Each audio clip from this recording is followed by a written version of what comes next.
Talk the things me comfy, talk the things, you hear? Talk the things me comfy, talk the things, you hear me? Talk the things me comfy, talk the things. Me no business, me no care if them screw face. Whoa! Talk the things me comfy, talk the things, you hear me? Talk the things me comfy, talk the things. Whoa! Talk the things me comfy, talk the things. Me no business, me no care if them no worry me. Talk the things me comfy, talk the things, you hear? Talk the things me comfy, talk the things. Whoa! Talk the things me comfy, talk the things. Me no business, me no care if them screw face. Whoa! Talk the things me comfy, talk the things. You hear? Talk the things me comfy, talk the things. Whoa! Talk the things me comfy, talk the things. Me no business, me no care if them not like me. Talk the things me comfy, talk the thing. You hear? Talk the things me comfy, talk the thing. Whoa! Talk the things me comfy, talk the things. You know business, me not care if them screw face. Wow! Talk the things me comfy, talk the things. You hear? Talk the things me comfy, talk the things. Whoa! Talk the things me comfy, talk the things. Me no business, me not care if them now already. They hear me fun too much, too much. Whoa! Them not like me not like them. Them not rate me. Me and them no friend. Me don't see you care the whole of them are eating. Talk the things me comfy, talk the thing. You hear? Talk the things me comfy, talk the thing. Whoa! Talk the things me comfy, talk the things. Me no business, me no care if them screw face. Whoa! Talk the things me comfy, talk the thing. You hear? You Georgetown, get ready for it. When Royal Productions alongside Iris present Shamrock Bird Night Exception Concert Part 2 on Saturday, May 30th, 2026. The Girls Guide Pavilion comes alive. Live performances by Nature Boy, Mario Keen, Ezzy Ratcliffe, Rallo, Wi-Fi, Maribel, Stumpy, God I King 9, Lambi, Firefred, Alabama, Upliftment, Bally's, and Ja Isla, all backed by the live trumpet sound band with MC Chow Pow. Music provided by DJ Mark and DJ Safi. So make sure you log in that date. It's Exemption Concert Part 2. DJ Savage and DJ Fearless presents the official Pink and White Affair, the Ladies Edition. 23rd of May, 2026 at T's Tasty Delight, Lot 20, Henrietta, $100 for the biggest female crew. Music by DJ Vibe from Berbice, DJ Savage, Fearless, Cobra Entertainment, Faya, Platinum, and a surprise DJ. No drinking of alcohol under the age of 18. Some gal only pretty pan holiday. Turn up. DJ Savage and DJ Fearless presents the official Pink and White Affair, the Ladies Edition. 23rd of May, 2026 at T's Tasty Delight, Lot 20, Henrietta, $100 for the biggest female crew. Music by DJ Vibe from Berbice, DJ Savage, Fearless, Cobra Entertainment, Faya, Platinum, and a surprise DJ. No drinking of alcohol under the age of 18. Some gal only pretty pan holiday. One man a day. Shine Bright Promotions present Hype Over Fashion. Hype Over Fashion. Fire Feelings Birthday Celebration. Thick man, badam, bumbo, clad rich. Spring Color Sexy Edition. Hype Over Fashion. Saturday, May 30th, 2026 at 440 S. Charlton Road, Stone Mountain, Georgia. Music by Fire Impact International, Alliance Family, DJ Reds, and Niggas British. Hype Over Fashion. Fire Feelings Birthday Celebration. Spring Color Sexy Edition on Saturday, May 30th. Doors open from 10 p.m. This event is sponsored by Shine Bright Promotions. Let's talk to things TV, FF Vibes Radio, and Eventry Consultancy. Just fuck a girl from Brooklyn. Stush thing.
We in the building, man. What's up? What's up? What's up? What's up? What's up? What's up? What's up? Hope you guys doing great. Hope you guys doing fine, man. Welcome down to the show, man. Welcome down to Let's Start the Things Called Talk Show. We back at it again. Definitely in the building. It is episode 216. And it's Wednesday. Definitely the 20th of May. Yep. Tomorrow is the 21st. Tomorrow is when Gemini season start. So I want to shout out all Gemini from early. It's our mother in time. Yes, it is our time. So good night, everybody, man. I hope you guys doing great. Hope you guys doing fine. Shout out to Shelly in the building.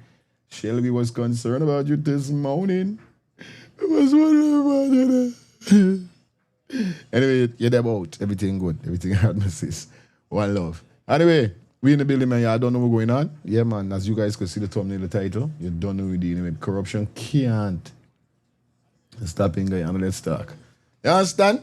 Got a bag of things to talk about tonight. And I know say, hey, the show going sweet. Me not lie, bro. Me ain't lying, bro. It's going to be a sweet piece of show tonight. Yeah? So big up everybody that definitely in the building. Everybody will tune in. Everybody will ready. Inside, man? Yeah, man. Everybody was ready for the show tonight. You don't know it goes already. Like I told you guys, as soon as you check in, please give the video a thumbs up. That's all I'm asking you for. You know what I mean? Please give the video a thumbs up, you know what I mean? Yeah, man, we in the building. Anyway, good night, guys. Good night. We in the building. Yeah, man, back at it again. Definitely good night to you. Wednesday night, vibe on vibe. We got so much to talk about. I'm definitely going to be talking about it. So as persons check in, you don't know what's up. First and foremost, we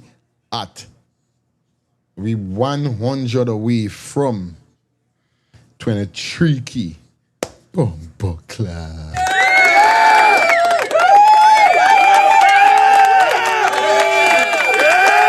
Yeah. 50 key by year end. Yeah, telling you all 50 key by year end. That is what we're talking about. You understand? And I love how the subscribers are coming in. We soon got 1,000 more brand new subscribers. That's why I've seen a lot of new comments inside of the chat. I want to shout out to all of you guys, man. That's what we're talking about. The manifesto is 50K by year end. So I would love you guys to share this with everybody. Because the persons that is hit me up and say, yo, they enjoy my show from all parts of the world. You know what I mean? I'm a living testimony of that. Also, you know what I mean? The fans, them, when them see me, I was at a cookout the other day. You know? A takeaway lunch sitting, my brethren them. And, you know, by the people, them like, what? But 4 persons say, yo, finally meet you. Please, like, finally meet you personally. Because I don't know it. Like, I like, you know me, one time I go down, I showed it to T West West Indies, yeah. T West Indies market. Definitely, man. Gotta shout out to those ladies down there also that checked in. You know, I can't really see from TV, so you understand? Hold on.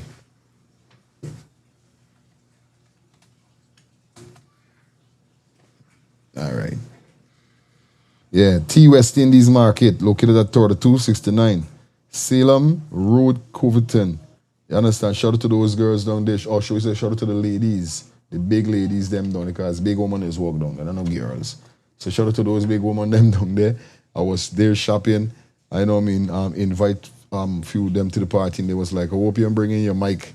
So I was like, hope I bring your mic, what you mean, you know what I mean? And she said to you, your YouTube. So I was like, you watch the show? She said, yeah. I said, well, let me wife turn and say, everybody's watch you show. They like, bye, well, it is what it is. You know what I mean? Remember now we just there here, so we don't know what's really going on. I can't predict. You know? But nevertheless, like I said, big up to everybody that shows support in every little way, every little farm. Love you guys, all right? Anyway, like I said, as soon as you check in, you know what's up. You know, we got to let you know, man, drop those donations to Cash App or Zelle, or you could hit the bullseye that is on your device. Like I said, the MMG is done right now. We getting certain thing rectified, making sure that it's up and running, and we're going to let you guys know when you could drop your MMG back again. But for now, the MMG is done. Otherwise than that, you guys could Cash App, Zelle, or hit the bullseye that is on your screen. All right, you guys know what's up. Yeah, man. Sweet night tonight, and you don't know what's up. Like I said, come aboard the Let's Talk It Thing TV for your advertisement needs. Contact those number 347-801-6231. We in the building and everything. Chris. No.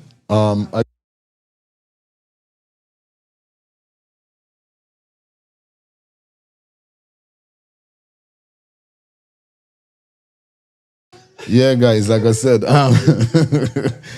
you know, so do the right thing and don't do the right thing, do you, man? Yeah, man.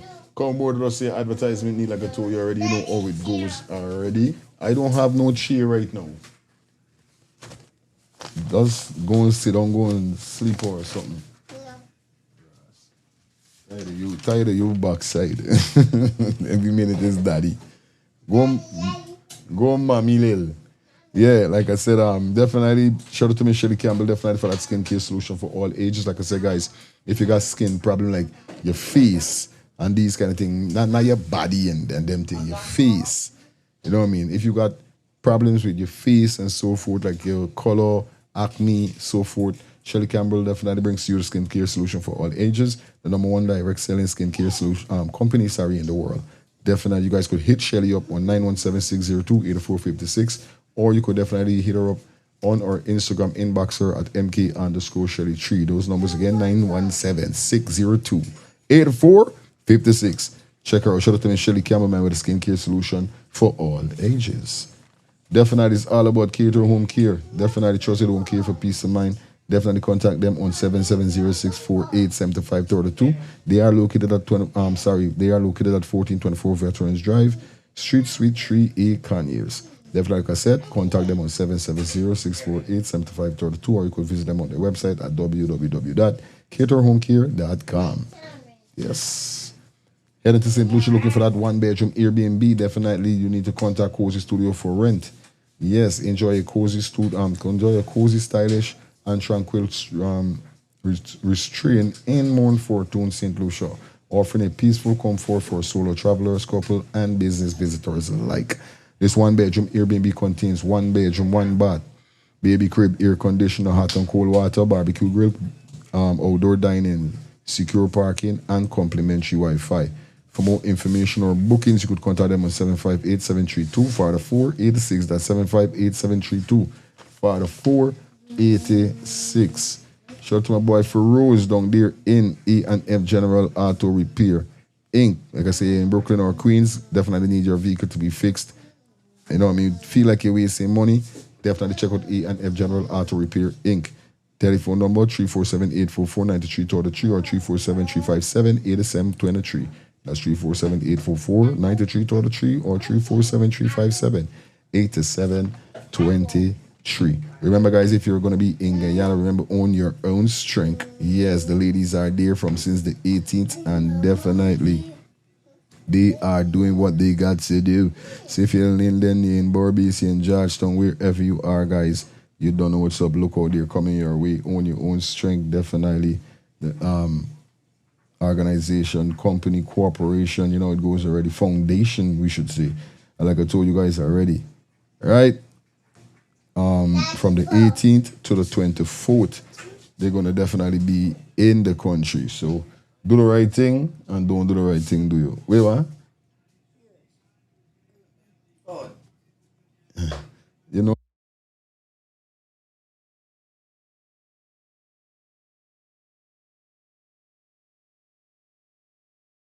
You want half of me thing? You understand, guys? So definitely that's how we're doing it. We dealing with it just like how you gotta deal with it. And you don't know the thing go already. So do the right thing, come aboard with us. Yeah. Remember the 30th of May, my birthday party goes down right here in Atlanta, Georgia. Remember, if you're gonna be in the place for the Memorial Week, you know the code, you know what's up. The 30th. Definitely roll out in your numbers. Come out and have some fun. Definitely, it's all about road. All road leads to 414 S. Harrison Road, Stone Mountain. Yes, that's where we're going to be going. I don't know, say it's all about CLTV. Doors open from 10. We're going up to 3. So why y'all come out early, hold your favorite spot, and you don't know we danging. Right? Remember, 10 Tickets are on Eventbrite or visit my website at www.letstartthethingsTV.com. Cheer. All right, just now. Remember, Legacy Tour goes down from the 6th of June. Tickets start at our release at 6254 Memorial Drive, Stone Mountain. All right, so you don't know what's up. We in the building. Everything good. What are you guys?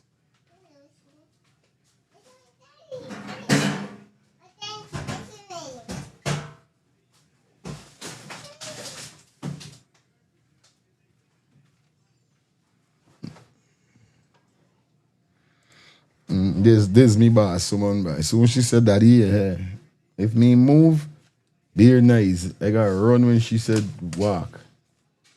Ross. Anyway, you don't know how it goes, guys. Definitely take you up to that 10:30 hour.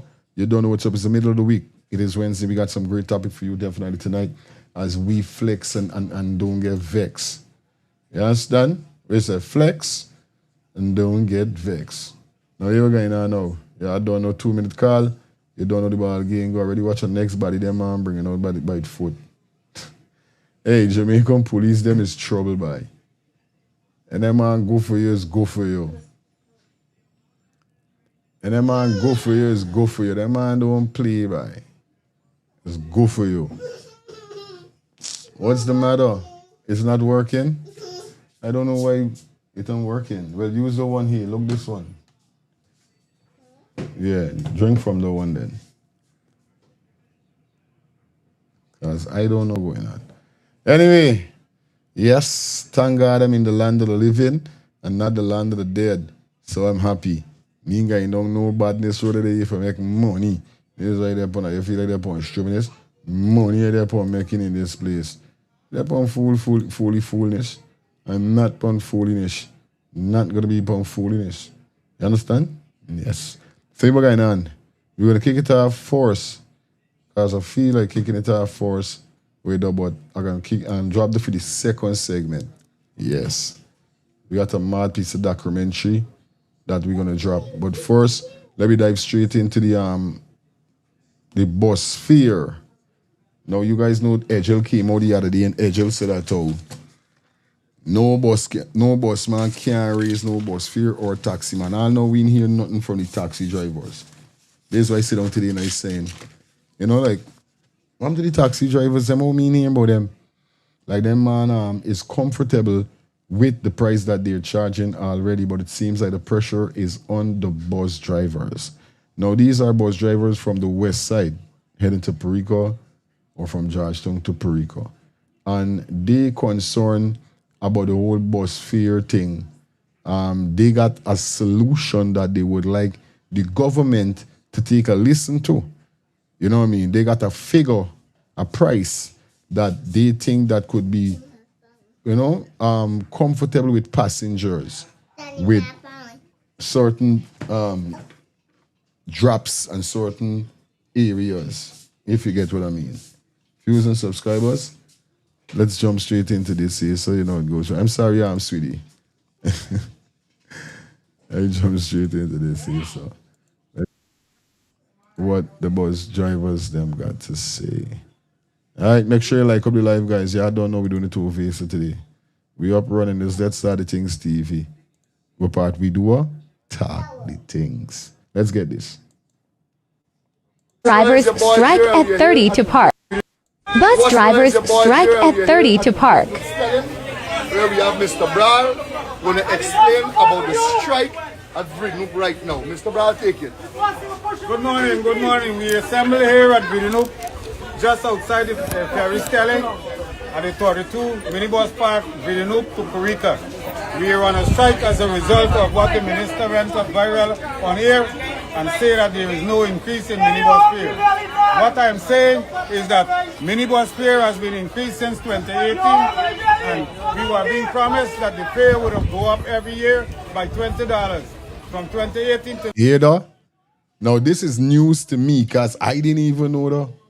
So all who that talking last night on the show and saying that this and that, them in need for increase and then got to know about this and that. You hear what this man just now say? Increase of bus fare was to be since from 2018 and it never moved. It never moved. Is that minibus fare has been increased since 2018, and we were being promised that the fare would have go up every year by $20.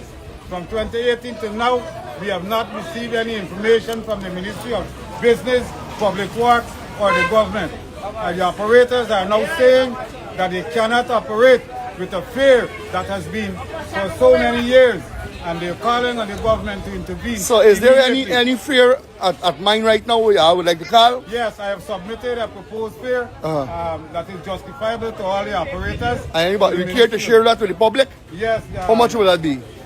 The fare would be from here to the Kendron 200. Yes. From here to Tushin 300. Tushin to Bursi, Ruby 300, and Purika 400. Okay. That is what, and for Freedom to Purika now? Freedom to Purika is 400. It was 320. So we're proposing 400. Okay. So let's have a word now. So is that okay for you? Okay, that okay. What about you guys? Okay, come on, speak up here, speak up on time, man. You can work with that. So guys, this is the minibus drivers at the Freedom Stallion, and they're asking for a raise on their fare so they could go, you know what I mean, continue with the gas and the high. Well, I just heard about 2,000 I have a plug of wheel, which I'm not sure, I know. Alright guys, now it's 2,000, right? Okay guys, see what y'all gonna do? There is one correction from some of the operators. As I said, I am representing them and I cannot go against them, but we need to sit down and talk. Some of them is saying that they are requesting Bridinoop to Purika $500. We will reach and negotiate what would be the correct fare so that the commuters can be informed. That is what we want. Anything you like to say fast? I would like to say I appreciate everybody for support. The cars, we mean well. We're not attacking anyone. That is it. We're just having a gesture that bothers us and concerns us, and you can see how much body it concerns. So it's not something that we orchestrated or is intentional. It's affecting every one of us here. And we're asking for a little solution. Just a little solution. Just a raise on the fare, right? Yeah, just a little Okay guys, so there you heard it from the Region 3 Bus Park. Dre out. Action. Good morning everybody. Happy to be here and to face the media. And I hope the president get this news and whoever the necessary authority will in authority to take care of this matter. Now this is a set of operators here and this is only a quarter of them. Of potential fears. Now the minister got in, I think it was Monday afternoon, and said he clear to the Guyanese public, no raise of it. But we cannot live with that. It's not only fuel, he addressed it fuel. But we are talking about the time that no increase have come. And the government had agreed that every year they put on $20. If the operators are taking $20 and $40, that's only 2 years. Years have passed, but at $20 they have put on no time at all. Absolutely no time. Now, since 2018. Now, what about things in the supermarket? The operators have a daily, have to go home, get a salary to face the supermarket for their family. It's not a fuel. Now we're talking about parts now. Parts have doubled and tripled. I don't know, Mr. Jill and the government and the administrators in this country here saying that things haven't raised. Let them come to West Demerara and see things out it's raised. Double some of the parts gone. I don't know which. I know which store. I know which store Mr. Edgel went on said parts and race. Something wrong with whoever he sent on the road, but carry back costs. Now when it comes to fuel, the fuel gone from $165 to $208 for the longest while. Now sometimes you go, sometimes you go and you don't get. Now what happens? You have to go and buy for $255 sometimes at private stations. What happened to the people down here? The people before I take the bus off, we're hoping. And we take the buses off the road, we sorry for the people that have to go and do the work in Georgia and other places.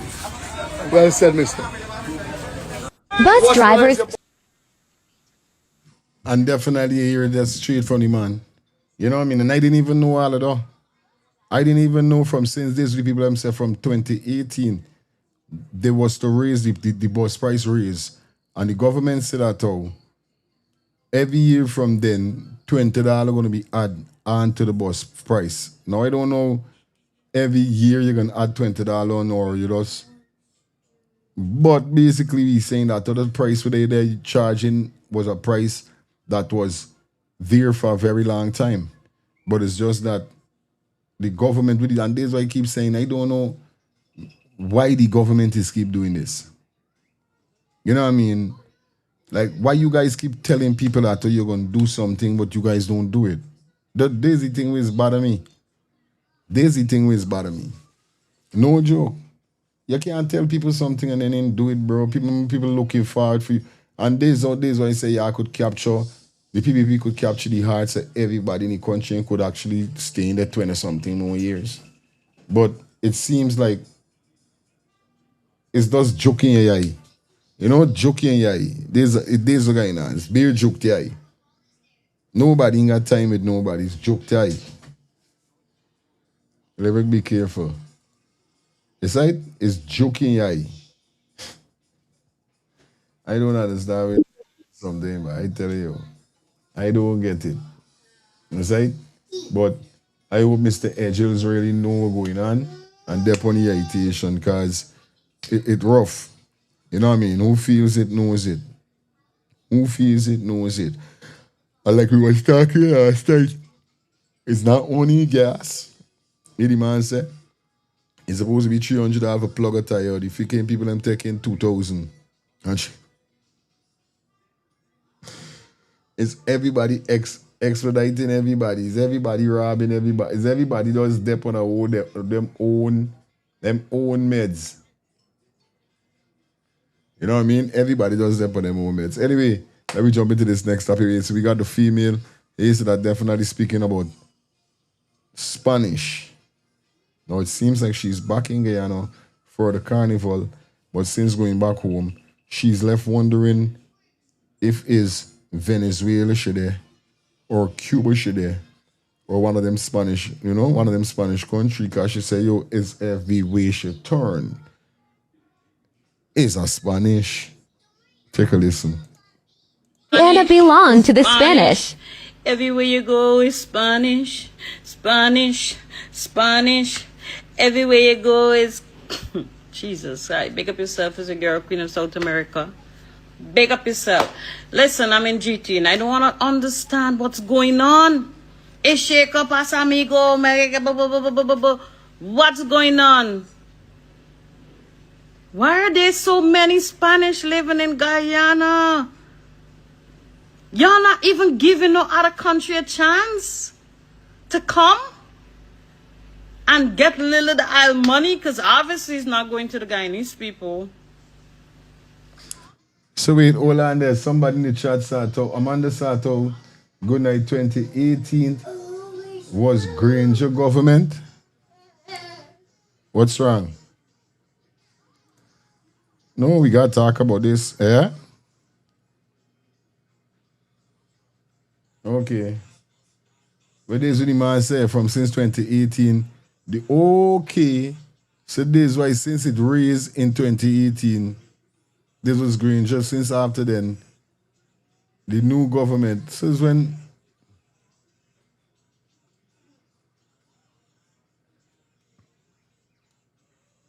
is what election Granger last? Or they say them last? When was the last election when Granger come out of power?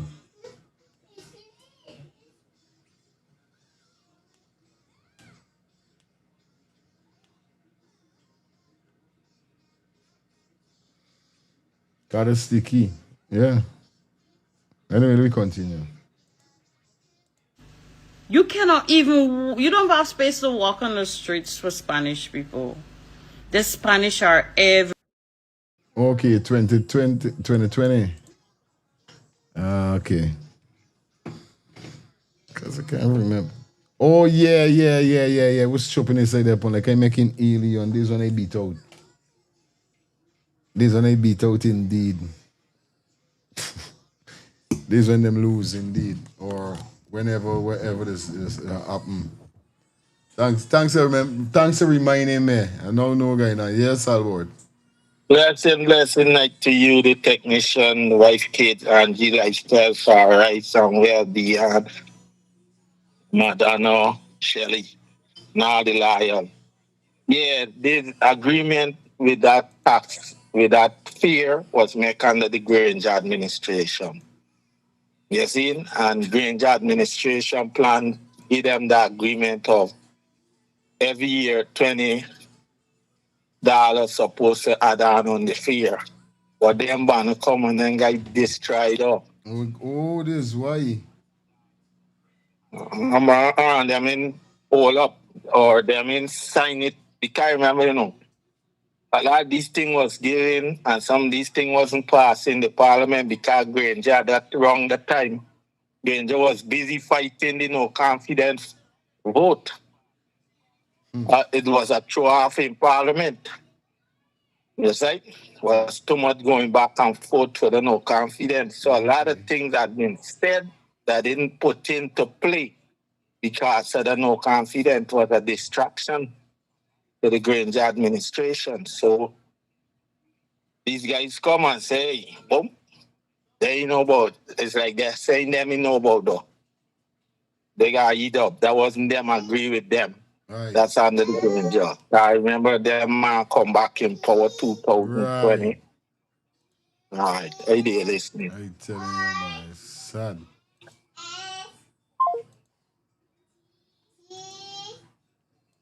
It's right, man. All right.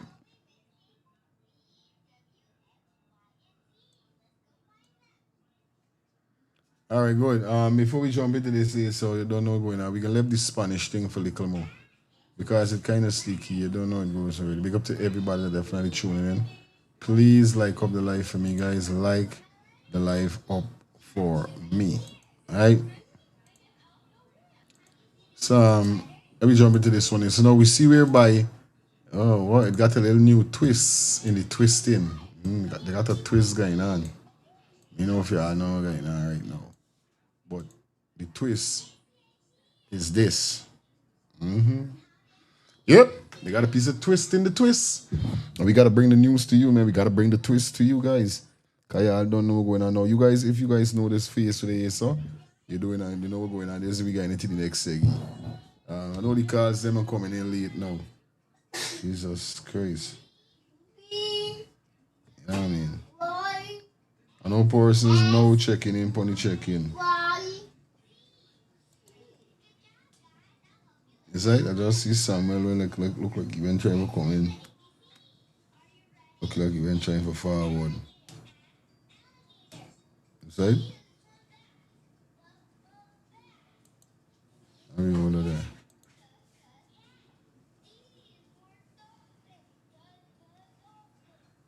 We got some twisters, so you don't know me keep it twisting. Anyway, let me keep it rolling. It is 9:16. Shout out to everybody that tuning in on the ones and threes and the threes and fours. Hope you guys doing great, man. You know it goes already, alright? Hi, good night, mama. I'm feeling good night. I'll send a video to you. Alright, good. I'll check it out. A terrible video. I send it on the same WhatsApp thing here. But I want you to look at it and you're going to see what it's taking place in Guyana. Watch it. Right, yeah. Good. All right, baby.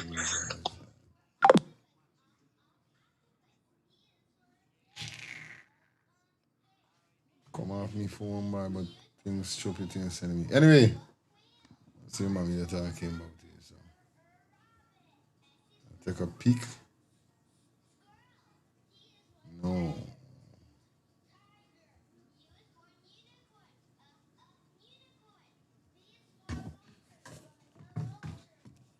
I have completely abandoned ChatGPT. It just keeps failing me time after time after time, and I just can't. To be returned to him.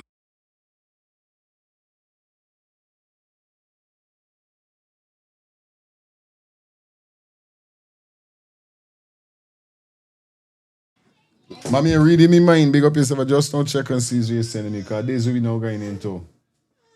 Yeah, big up yourself, Rennie. What's wrong? It's time for you to take a nap or no?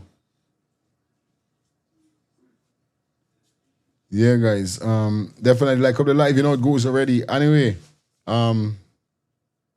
we got this here. So since yesterday I get to know was to drop it. I know it's all about the big bad kingpin. Guyana biggest kingpin ever come. The man who ever come out to Guyana is the biggest kingpin. Mr. Roger Khan.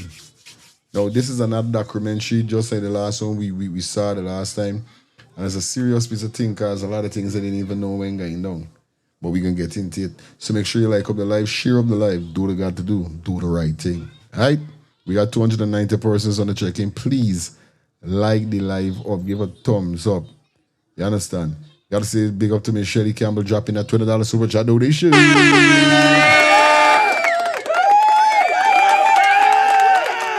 That's what we're talking about, guys. Come on. Yeah, come on, please. Come on. Do the right thing and only the right thing do ya. Please. Come on. All right? Drop those donations, man. You know it goes already. I don't know why it ain't showing up. But you know, guys, how it goes already over here. Let's get straight into this, because this is a spice.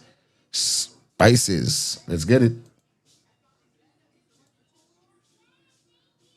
A classified U.S. Embassy report is written to Washington.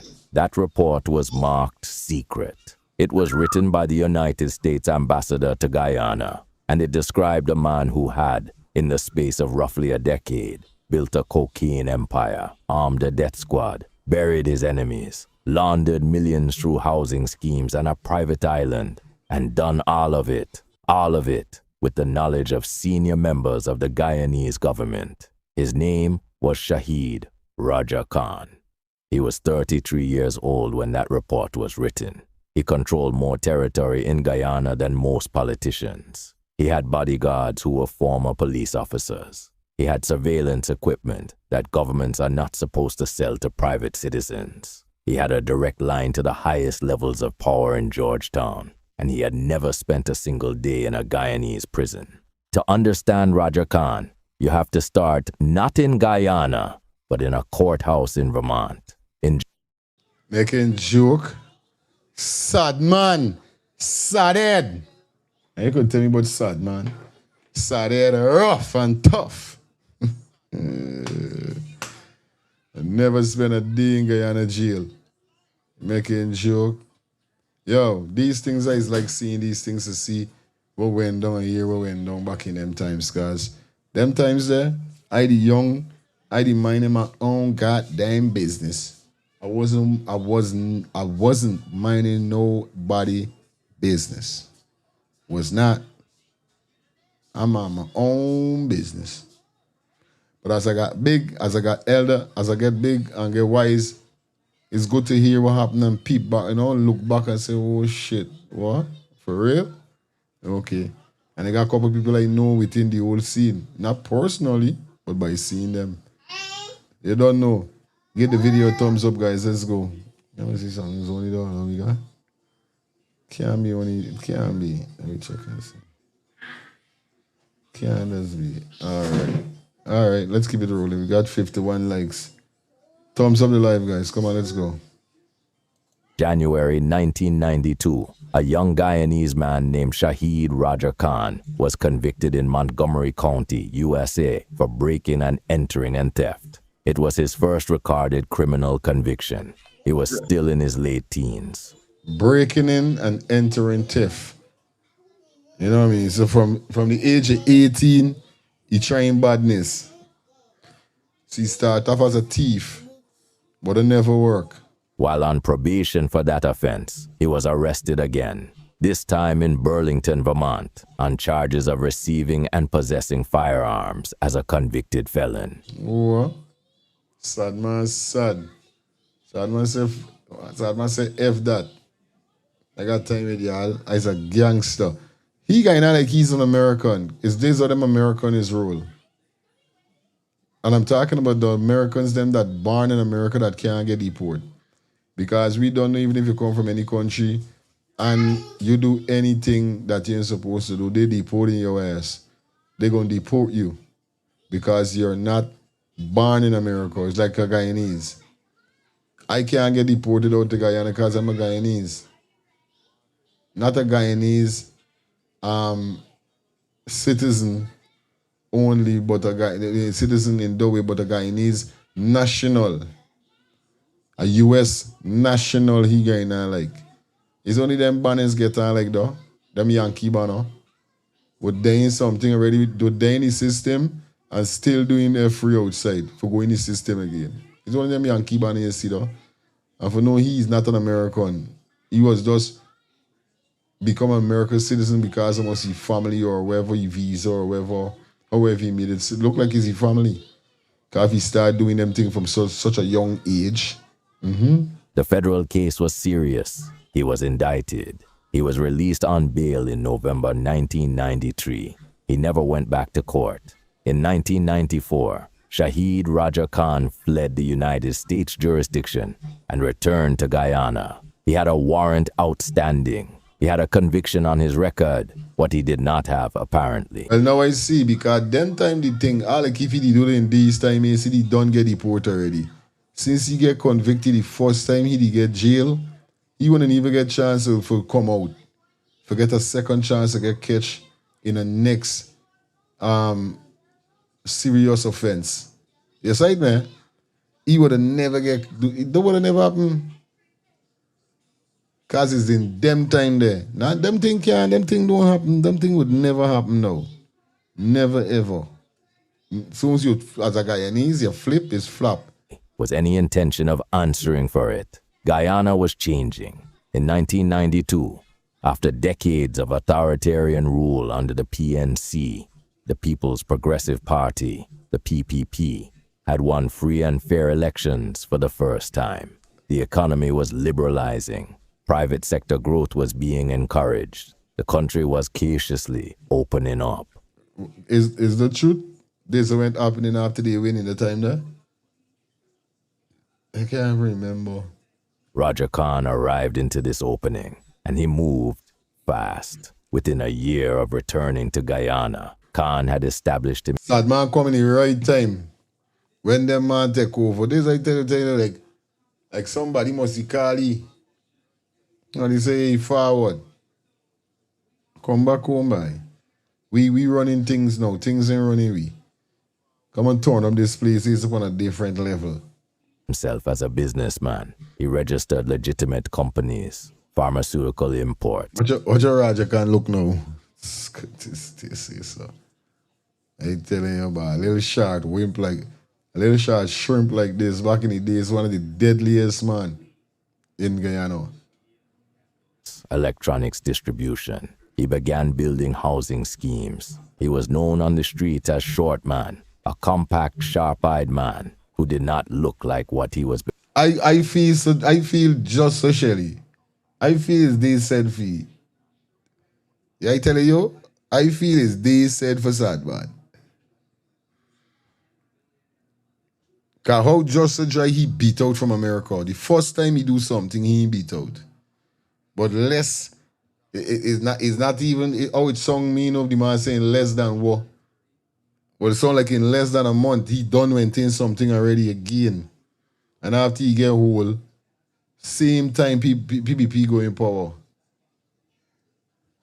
Yes, right, man. It's just a coincidence with me, you know. I'm just suggesting, allegedly, it could be them send fee. I'm gonna keep it on alleged. I'm gonna keep it on allegedly. Allegedly, they could have sent fee.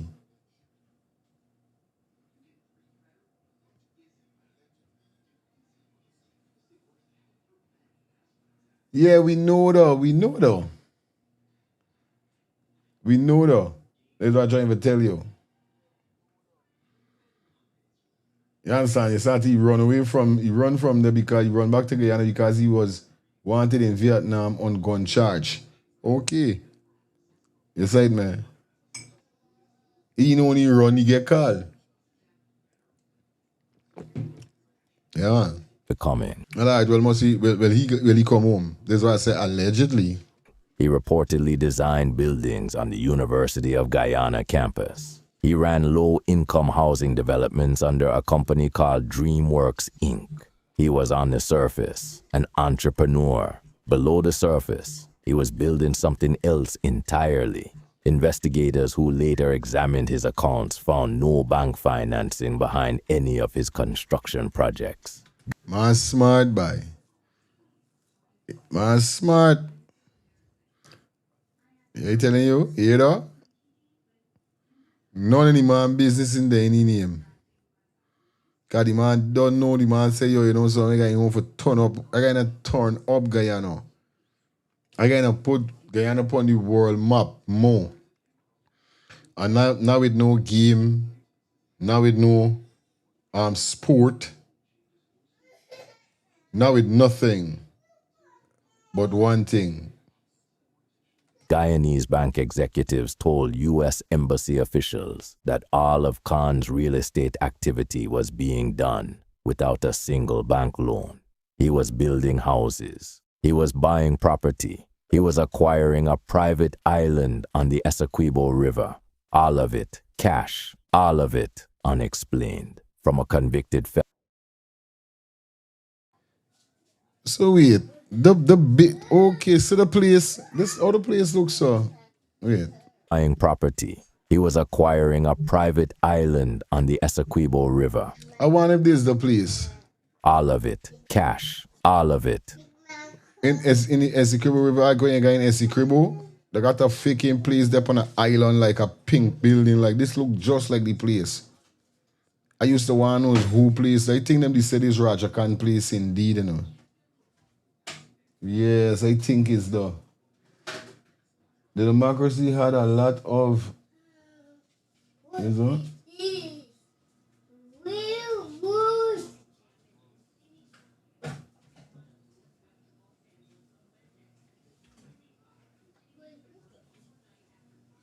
He was given bail to run away from the USA before his trial. Yeah. Unexplained. From a convicted felon who fled justice in the U.S., Shahid Roger Khan rose to become one of Guyana's wealthiest citizens. Okay. Within a decade. This is why I said look like that. By the early 2000s, Roger Khan had established connections with Colombian criminal organizations and had become, in the assessment of U.S. intelligence, Guyana's leading cocaine trafficker. Cocaine flowed from Colombia through Guyana and onward to the United States, primarily into the Eastern District of New York. His network supplied a Guyanese drug distribution organization in Queens that, in just a 2-month window in 2003, moved hundreds of kilograms of cocaine. The Guyana police noticed nothing, or chose to notice nothing. A country with weak financial intelligence, a struggling justice. I got a good feeling they didn't know nothing. Come on, man. Go put it back, man. They didn't know nothing. All the drugs and they didn't know nothing. I don't believe them, man. I don't believe that. You understand? Guyana is not no big country. And around the time there, I doubt whether we had 800 and something people. I doubt whether around the time we had 800 and something people living in Guyana. So Guyana is not such a big country for the government don't know, or any government don't know what's going on. You understand? Nah, me believe though. System and a political establishment that was, as would later become clear, deeply compromised. Roger Khan was not hiding. He was operating in plain sight. And there was one more detail that would only surface years later in U.S. federal court. Khan had raised his nephew, Zachariah Khan, as his own son. From an early age, he had brought Zachariah into the operation, training him in murder, gun running, and drug distribution, making him a close associate of the Phantom Death Squad. The family business was being built to last. On Guyana's Republic Day, the national celebration of Mashramani, 5 prisoners shot their way out of Camp Street Prison. Their names were Dale Moore, Troy Dick, Andrew Douglas, Sean Brown, and Mark Fraser. They killed a young prison officer, Troy Williams, and gravely wounded his colleague Roxanne Winfield on their way out. What followed was a period that Stabroek News would later describe as the year Guyana lost its innocence. Rough and tough, Yeah, mommy. How you feeling? You know the gut when you jump over the bridge from like Mokokan or from the police station going to got some houses, I think on your left hand side, going down. There is the housing scheme. Okay. Oh. He housing scheme. He got a housing scheme out there. So wrong farm side there. Okay. Yeah, you got some housing scheme there. Yeah. Okay, mommy. Yeah. Within days of the escape, Georgetown descended into chaos. Carjackings, armed robberies, murders. Police officers were shot on their way to work. Within weeks, the head of security for the U.S. Embassy was kidnapped at gunpoint while playing golf. The 5 escapees gathered followers. Their gang grew. Attacks on civilians and security forces multiplied. The Guyana police force was outgunned, understaffed, and increasingly terrified. More than 20 police officers would be killed in the violence that followed. Officers began resigning. Confidence in law enforcement collapsed. People start, policeman start saying, yo, listen, I gone by. Me want to be a policeman. Them time was sad time indeed. Them time was sad time indeed. Boy, a rough time. Eli. Greetings, blessed night. Yes, I. Checking a little rain here, sir. We got a little storm, you know? Go for us. Out in it, driving and trying to make it in. Roger Cant, you bad man, making joke. You think Roger Cant could have go back to Guyana and cool out and gone and be quiet and nobody in here about him? Daddy taking good care. He's still taking good care. Cause daddy got enough money for you know what I mean? Aye. Yeah, man. Daddy take good care. The opposition leader got I think got baby with the child mother or vice versa. The opposition leader take away his girl and is the baby mother now. Some kind of slackness talk out there. And I had some video. Remember some video the circulating? Aye.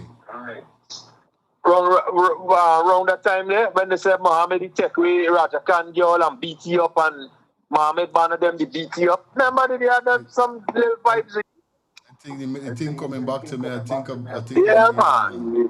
Yeah. So the man police them they definitely know. Ain't nothing go on in Guyana that them police and the GDF don't know. And now that Canoe coming, even make it better because Canoe is the technology. Okay. Because Canoe, the CIA, the FBI, and Scotland Yard and all them intelligence, that's who that is working with Canoe. Because remember Canoe now is Interland and all them places, you know. Because remember the Canoe set up strictly for deal with drugs, narcotics. This is what Canoe them strictly for, you know. It's a narcotics force, you know. Yes, right? And then, you know, they will help out with little criminal activities and things. But mostly, it's drugs Canoe dealing with. Right.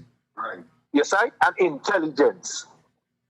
Police and GDF is regular crime and GDF basically soldiering and bordering the interlands and them place and thing. But Canoe is the drug ban of them, is them thieving up all the drugs and them big Spanish cartel one lick off Canoe big man head. Yeah. Taking away the people drugs and selling it and selling it. You're burning the drugs them up. You're selling the people them thing. You understand? You taking me thing away and going and sell me thing and keeping me money. All you like that. So that man put a hit money. You know what I mean? There's nothing going on, but like I said, you know, daddy know everything what's going on. You understand? Everything what's going on in GT, daddy is a party because he got get cut, you know. You making joke with the big man? Zero, that's a deal. Making joke. Zero got a cut in everything, buddy. Everything. Yes, right? Straight. Nothing don't go on in the house, man, and I don't know. I am making joke with Jabio. He's a serious man, yeah. Thanks to Putin, get enough knowledge, yeah. Russia did good when he training. You're making joke? Aye. I left in it there. Manners. Yes, sir. And then something strange happened. Criminals started turning up dead. By late October 2002, unidentified gunmen had killed 4 of the prison escapees. There had been no confrontations with police. There had been no announced operations. The bodies simply appeared. The government's chief of staff, Dr. Roger Luncheon, publicly described the killers as a phantom force. Yes, Samuel.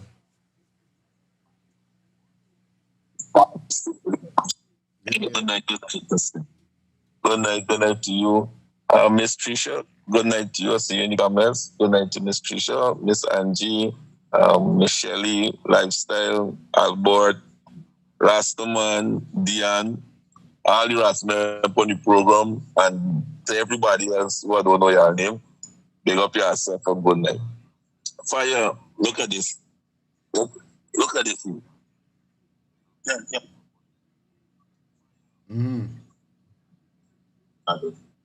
Yeah, sorry then. When that the escapees, right? Just put these things together and tell me if these people wasn't funded and protected. The Home Affairs Minister were in charge of the police and the soldier that looking for these men. These men were living about 2 houses away from me. He was their neighbors, right? There's one, and they can't find me, but they're looking for them for years, and they can't find them, but it's right there they live in, right? There's 1.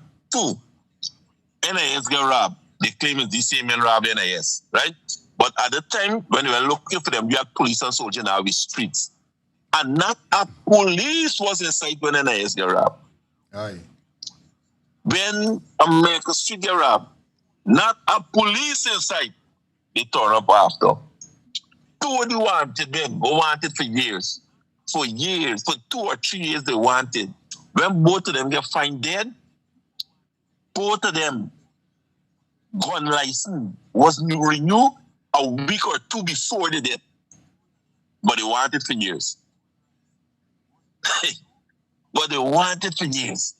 A man run from a crime in American land down in Guyana and start building houses, scheme and all this. So we get the funding from. We get the funding from. But when America said they want him, the government said, no, we don't know him. Next day, they're in pictures at this person boarding party, they're in pictures with Jack Dio and them and so inside with the place name there. You understand me? So these men should have about there was a warning before. How these men have to come out of prison. These men come out of prison and no police went wrong to do nothing. You understand? None of it makes sense. The only sense it makes is higher authority knows about everything. The police, police that was hand off. They going to do nothing. That certain section of the police force, the death squad, and them was working in conjunction with allegedly with Freedom House and with Raja Cant. Raja Cant was controlling the police force. Raja Cant was controlling the police force. And he said that in court. You understand? So they say it was no fly by night. Now all these people went to Losik now. Remember we had one road in, all these new road building out in there. One road went straight the East Coast into Losik now. Kill a set of people. One road out, went straight from there, straight to Purico. And they sent the police all over them back down, but soldiers up and down the street and all them things. You understand? Just would make it more mysterious that police and soldiers all over the street. But this man was able to kill a set of people in Losik now. One road out, straight to Purico, and kill another set of people in Bartico. Take boat and thing and go across Bartico, kill people, come over back, and no police, nobody. Yeah, this is a set of men, it was a set of men. Tell me how much sense to make, brethren. Real thing. You understand? Something to think about, though. Yeah, man. Thanks for listening. Name would stick for years. Investigations would later point to 2 sources for these killings. One organized with help from elements of the government, connected to Home Affairs Minister Ronald Gadraj, and the other, a private death squad, commanded by one man, Roger Khan. 10 months after the prison break, a Guyana Defense Force intelligence unit intercepted a vehicle at Good Hope on the east coast of Demerara. Inside were 3 men. One was Shahid Roger Khan, one was Haroon Yahya, The third was Sean Belfield, an active duty member of the Guyana police force. What the soldiers found in that vehicle told a story. 2 M16 assault rifles modified with night vision devices, 1 Uzi submachine gun fitted with a silencer, 2 Glock 9mm pistols, a 12-gauge shotgun, bulletproof vests, helmets, and a laptop computer capable of intercepting cellular phone calls. Mad. I tell you guys, say mad. I mean talking about the guns, I talking about the laptop that could intercept phone call. I did hear a piece of story that they ain't even supposed to be any country. How Roger can get in the country, only God in heaven knows. That shit crazy. I telling you, so all of that with what Samuel just now said, it's like, man, how them things come in, especially the laptop that could do that kind of work, that to be authorized by the government alone. Shelly said earlier it sounds scary to she. Shelly, hey, then them time the Shelly is scary indeed. No joke. Yes, sir. Think about what you just now say. Yeah? Don't suppose to die in the country. Yeah. The only way they could have get there is the big man get there from the CIA, buddy. I hear the word. The big man get that from the CIA. Yes. Because with the computer, he could tap into the airspace as far as flights and them things. Right. Phone calls. Right. GPS tracking, monitoring. Because like when them certain man left Borbies and come down with stocks and come to town, they could have tracked them off to see where them are there and all that. Yo, it's nothing, buddy. And they had their own frequency. Right. And that frequency where they could have listening to the police. Right. So when the man said it is true, he was running the police force. A schoolmate of mine that I went to school with was a part of the Phantom Squad, and he was well known. It's public information, so I ain't got afraid for calling him Axel Williams. Aye. He was a police, but he get fired from the police force, but he ended up being part of the Phantom Squad. Right. Was a well-known name, man. He was well feared. He was the bad man from Monty. Okay. You understand? When he come, I used to just reach in my pocket and just give you all my lunch money. Sky. He didn't even have to ask me for it. And then we end up being friends because he had no problem out of me. Because when he come and he said, Bob, he said, yeah, for the time I see you, I say, yeah, lunch money. I just stay hungry till I reach home, buddy. I ain't want no blows. Yeah, he was bad like that. I'm telling you, he was bad like that. Axel William was a terrible youth. Don't know your whereabouts, don't know what is of him. I don't know if that man up or under. Nice. But yeah. But that man the deadly. You ain't want to know that man. Yes, I? And he was terrible in the police force. They have to let you go. Yeah, man, they have to let you go. Right? Yeah. Yeah, man, I'm listening. One love for it. Yes, sir. Yeah, man. Loaded with digitized electronic maps of Georgetown and specific targeted villages on the East Coast. Yo. Yeah. You gotta follow Roger Cant case. You see this documentary have a lot of missing information that the public would know. Okay. Roger Cant. All right, let me tell you something. I follow it and I listen. I tell the U.S. government I was working for you guys. That's how I have these equipment. They give it to him. But that's how he come with all the money for infiltrate because at the time the drug was every through Guyana. Right. Before Roger can get to Guyana, bro. People don't, you gotta listen. He come for infiltrate, but when you get there now, Jagdio, the power that he get from Jagdio, you couldn't resist it. That we come with all the money for deal with drug deal and set up the government, bro. You see? But you turn around and bite the US hand. He was in the military. The man was a military man, bro. He was a military, he was a what you call it, an engineer or technician, something he was in the military doing. Right. He had a situation one time, and that's when a man tried and put it on another situation and set it like if he run out of the country so that the government would embrace him with all the money come with. Can you hear the question? We get all the money from. Good. And a situation like So, that, man you supposed to know go what for the CIA and them, they would, when you mess up, they pull yourself and left you there, you know. No getting out it when they don't paint you, bro. The man said, I was working for the US government. That's why they pull in on them to killing. I seen he used to report to them people, bro. You got to follow, there's a lot of missing thing in this documentary. Yes, right? Who knows, knows. Who don't know, know. Right. That's why they let him and set him free before he saw a certain time. Type was all of this. Why he served such a less time? Answer the question. I deal listening. Yes, Samuel. Simon, one more thing, real quick. The same device we could have top phone calls and them thing. It was signed by the Minister of Health at the time, Dr. Leslie Ramsamy. His signature was on the paper receiving it, right? So alright, you can't end up with it. So it means then they was walking along, correct? Correct is right.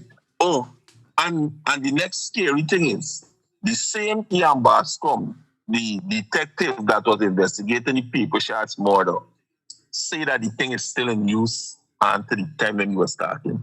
Wow. When he was on his Facebook Live talking about but the Paper Shots murder and who was the suspects and all him thing and so on. So he said they're still using that same device. You understand? So is Dr. Leslie Ramsam, the Minister of Health at the time, he's the one that signed off on it with coming. Yeah. There's it. Mad, my brother. Somebody Delwyn, somebody in the chat saying that Raja Khan was never in the army military, in any military, sorry. He left Guyana about 17 years old. The first time. You understand? So somebody in the chat see never went in the military. Yeah, Dion. Yeah, my good blessing of your family, blessing of the audience, all the loyal listeners, my brother. My brother, you know, the man used to sponsor the teachers, the man used to sponsor the doctors, the man used to take care of the poor Guyana, my brother. You understand? So what a plea bargain with America, bro? You get less sentence, it's 10 years in sentence. You understand?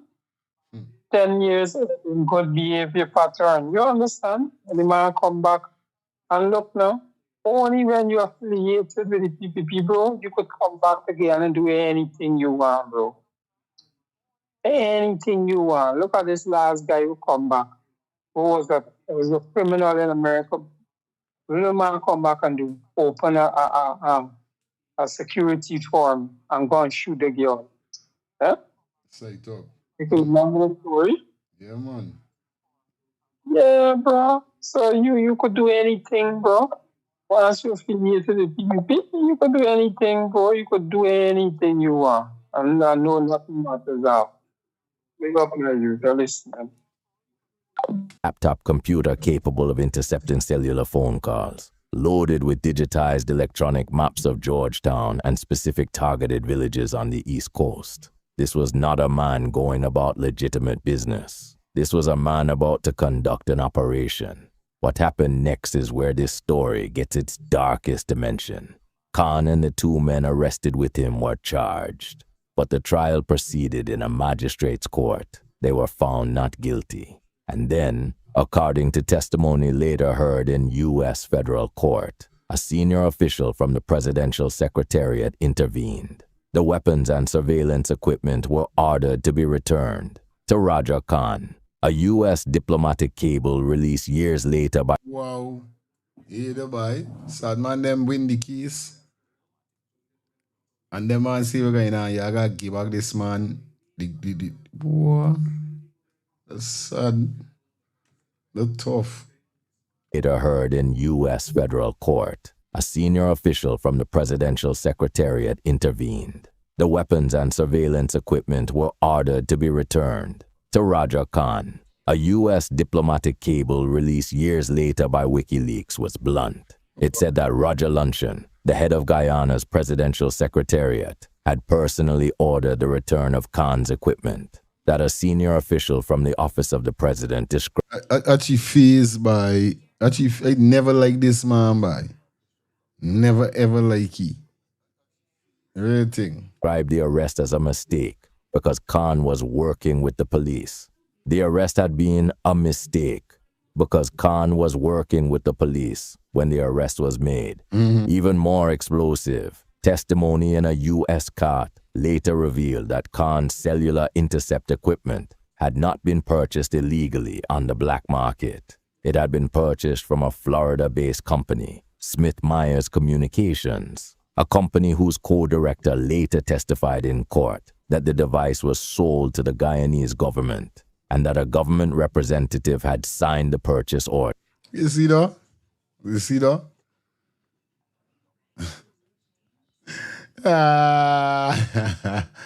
You skin them up by.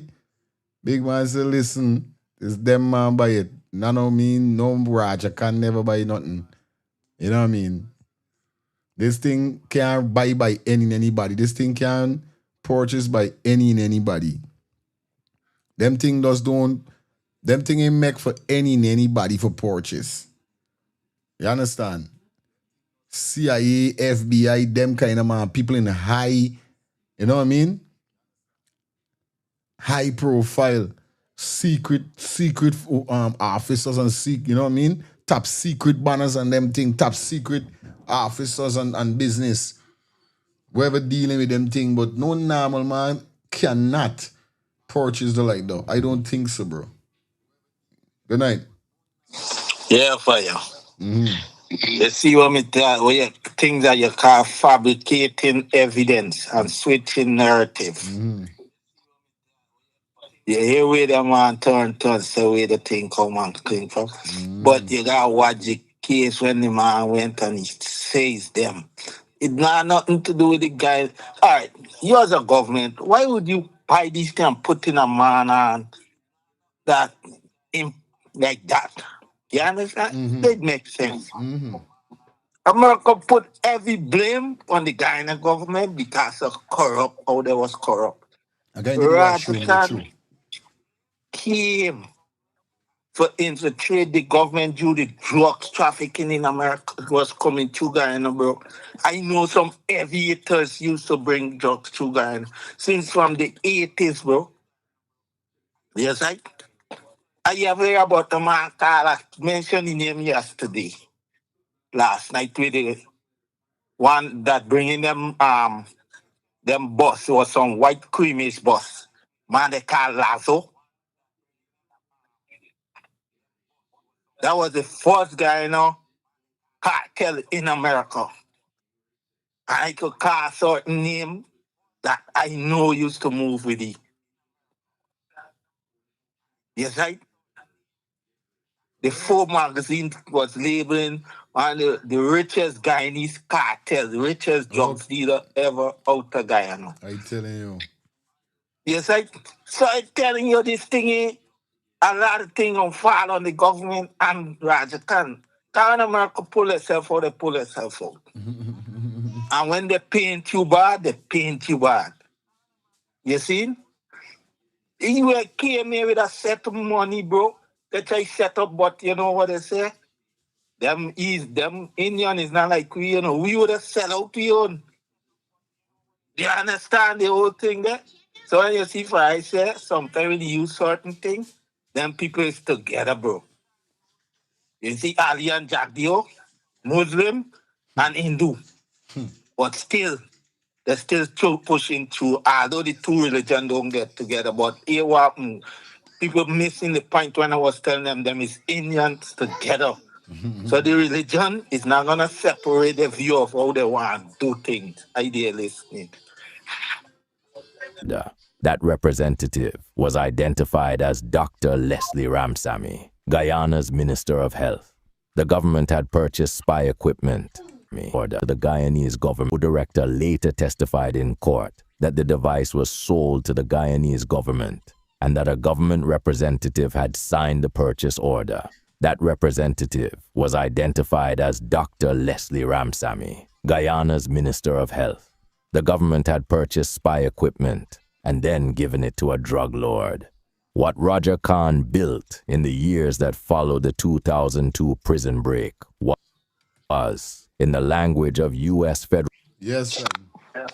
Yeah, the man say, government, they can't sell to no small man like me and you. Government buy that here when I call I tell you, big man over Guyana body. Yes, right? Nothing don't go on in the Indian and he don't know about. Yes, right? And it's real tough. I like how it's skinning them up. But, and here the big but, the Central Intelligence Agency is behind the whole thing because them is the big boy in the ring. They is going to everybody country and cause disruption. Everybody country body and cause disruption. Divide and conquer and rule. You hear what the world boss say? He about to make Venezuela a 51st state of America. Eh? So when he make the 51st state of America now, right? And he run in Venezuela, what do you think he gonna do to Guyana? Eh? And Venezuela claiming Essequibo. So the 51st state now gonna be part or now. Guyana gonna be part or now by the 51st state. What's the citation, man? What the runnings now? Eh? What's going on now? Let his joke with these leaders. Eh? Leaders. Man, I tell you, yeah, make him joke. Feel big. Y'all don't take it simple. Money big, yeah? Eh? Dubai, China, India. India big. I think India could have sent across them people there. Eh? What sell out Mohammed? Eh? When the man come up there and go up there and do all, eh? Me and KY, you could have cussed me and tell me all kind of thing for this program, buddy. Me record scratch. A good one is a dead one, me and K. I tell you all facts. They can't be trusted. These people can't be trusted. The only thing in their mind is one thing. Money. The business. Yes, I? From growing up as youth, man, part of that man would wear £1 all week and stink of money. Stink of money, boy. But their man intention is the more they get, the more they want. Yeah. And there's got money in the house. Because enough of them is no, they start banking because things get modern. But you see the mattress? That was the biggest bank and it's still, to this day, I still got money under the mattress, buddy. Maybe this is the number one bank in the world. Trust me. Nothing like a couple dollars under the mattress for any day, bank. You making joke? Oh, it's me grandmother used to see do that, you know? Yeah. Me grandmother. And I see mommy go in the room one day and raise up the bed with people and I say, oh, okay. Yeah. But you dare not touch that stash because every dollar them thing is counted on a regular basis, you know. So like you don't old people have money. Oh, hey, they don't miss. They know every dollar. The messenger? Right there. I just see him. Good. Yes, I. Yeah, Dion. Yeah, fire. Yeah, Rastaman. Bless and love Rastaman. Bro, you see when them Indian house catch a fire and them house burn down? You see why they just ball and holler and cry. Oh God, we lose everything. I tell you, It's not everything they stashes lose. they It's there. all the millions they lose. You understand? It's not really the crying for the lose the TV and the fridge and the wherever. No, it's the millions. But I had burying in more trasses down the road. They're crying for, bro. That's why the houses burn down more fast because a lot of people are there. Yeah, man, you know, serious note, my brother. Imagine Rajakan, they're in a gateway area. There is only one in, one out. And them man go upon the man 4 or 5 o'clock the morning, and the man done disappear out to the scene. Because what? The man done get tell you that, yo, that man coming for you. And this thing, let me tell you, this thing was planned with none of them top people, you know, just like 6 of them men. You understand? And them man plan it on the day. Soon as you come in, you say, yo, bam, bam, bam. There we go. So how we know that them coming? You understand, bro? So man had people in high authority watching him back, bro. You understand why I think the Guyana government never hand you over to US? It's when you go Suriname, it's when Suriname carrying you out of Trinidad. Trinidad said, no, we want this man. America take it from Trinidad and said, no, bro, you carrying this man topside. This man get a free flight. Yeah, bro, dread. It's more than enough, bro. Pick up yourself, man. Yeah, we jump into the video quick there, boy. Samuel, quick and fast.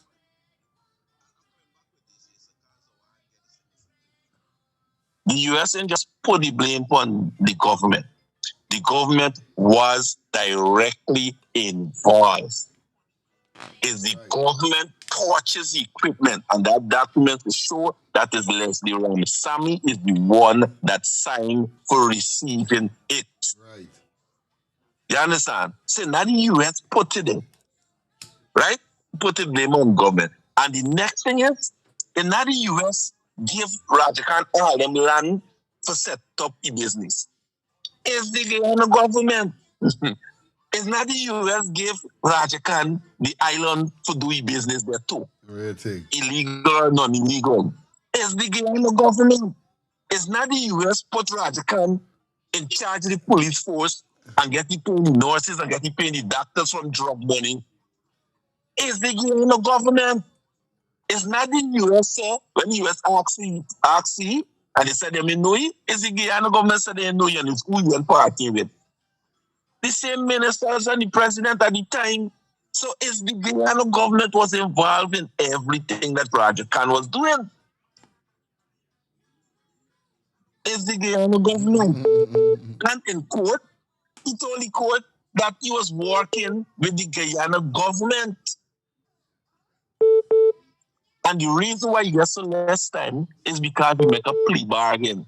He make a plea deal with the US government that he don't give up certain information and they take some of the assets and he get a less sentence. So now the US government putting the blame on Guyana government. Guyana government was involved. They were involved and them is the one that was protecting and sheltering it too. When you wanted, when you were supposed to extradite it to the US. They shelter and protect it till they going to hold them more. The mistake he make is to go to Suriname, Platinum. I forgot what this commissioner police name at the time started running down. He didn't get real out time. And he ended up over in Suriname, and Suriname arrested him. And they the smartest the people do, they send it directly back with a direct flight to Guyana. They send it to Trinidad, because Trinidad get treaty with the US. So soon as the land is an American side, the land one, and they collect it. The FBI them are waiting for you, then they collect it. If Suriname government they only send it straight here, sir, he would have died the way he went to get captured just now, until something bad happens somehow, till fate or something twisted. You understand? Good. So if the Guyana government, just why did they send you back here directly? Because they know you were there on the run again. You understand? Not Guyana alone and following the story, you know. Not Guyana alone and following the Caribbean countries are following it. All right, good. All right, thanks, man. Final call. Good night. All right. You hear me saying fire. Everybody, Samuel missing the point. Samuel jumping into the agony situation. I am letting y'all know from the beginning when he get in there, how he get all the money. You understand? That's what I say. He went there for a purpose by the US sending him. But after he get there and he see the style and them is Indian, that's what I say. Black people would have done sell out their own, but he didn't. Cause the offer was more bigger on this side, and guess what? He was done a what? Guyanese. So some of these things that when you are dealing with America, we is one of the most manipulating country, you know. We could take a good man and Tony and let everybody view you as one of the worst person if the government want. And nobody listen to him anymore. You understand me, Fire? So when you're dealing with these guys in these CIA and all these things, you gotta know where they're from, bro. Because when they're done with you, they make you the enemy of the world or the enemy to everybody that viewing you. So the whole thing with Rajakan is what is purpose. How we come there with all the money. If you run away from America, where you get the money from? When he come there, he come was to think because the drugs was coming through Guyana heavy. And they been want somebody that the government could trust. So they had to choose somebody like their own.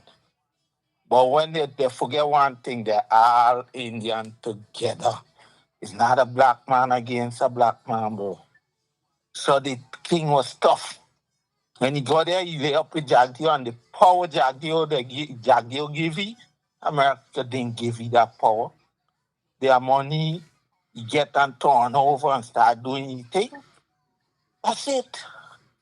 So America, he get uncontrollable in Guyana. Remember, Ari, Samuel Alice, when America first approached to get him, they couldn't get him in Guyana. The government was hiding him. You see? After when they killed that agent, you see? They went straight, they come straight looking for Raja Khan. Y'all don't think I follow the story from over here all the way to Guyana. This man wasn't an easy man, bro. That's when he come and he more than them bring pictures show that he was in the military. Them in telling you that. You ever hear that? The man was in the army, the military. The man was one of this computer tech person in the military, bro. Bro, y'all just seeing what y'all seeing, bro. There's a lot of missing part in this documentary. That's what I'm telling y'all. I did listening. Prosecutors, a paramilitary squad that would murder, threaten, and intimidate others at Cant's directive. His enforcers committed violent acts and murders on Cant's orders that were directly in furtherance of his drug trafficking conspiracy. Those are the words of Special Agent Cassandra Jackson of the U.S. Drug Enforcement Administration, submitted under oath in federal court proceedings. The Phantom Squad, as it became known, was composed of former and serving police officers, ex-convicts, and hired gunmen. Some were reportedly brought in from Trinidad and other Caribbean islands to infiltrate criminal hideouts in Buxton, the Afro-Guyanese village on the East Coast that had become the base of operations for the prison escapees and their networks. Cant paid his low-level security personnel at least $1,600 per month, more than 8 times what they had previously earned as police officers. He could afford it. U.S. prosecutors estimated that to fund his phantom operation, Cant needed to land at least 500 kilograms of cocaine per year into the U.S. and Europe. The Phantom Squad targeted alleged criminals, primarily men connected to the Buxton gang network. Many of the victims were Afro-Guyanese. The political dimension of this is impossible to ignore. The PPP government that protected Cant drew its electoral base primarily from Indo-Guyanese communities. The opposition PNC, which drew from Afro-Guyanese communities, watched as hundreds of young black men were killed by a squad shielded by PPP officials. Stabroek News later compiled the full death toll from the February 2002 to September 2006 period. Approximately 420 people killed in total, 30 security officers, 151 persons murdered by bandits, and another 239 killed in unexplained circumstances or incidents where drugs were involved. The youngest robbery victim was a 9-year-old girl. The youngest murder victim was 12 years old, killed when gunmen broke into his family home in search of his father. No one was ever charged. No formal investigation was ever completed. Some Guyanese saw the Phantom Squad as necessary, a brutal but effective answer to a crime wave that had left the police helpless and the streets running with blood.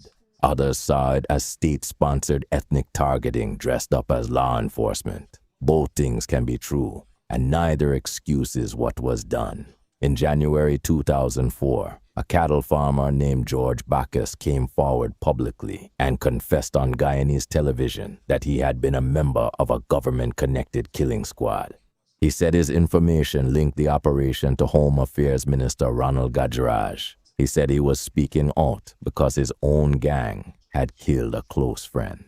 And he said that soon after he identified himself as a potential witness, gunmen had attempted to kill him, shooting and killing his brother in a drive-by outside their home.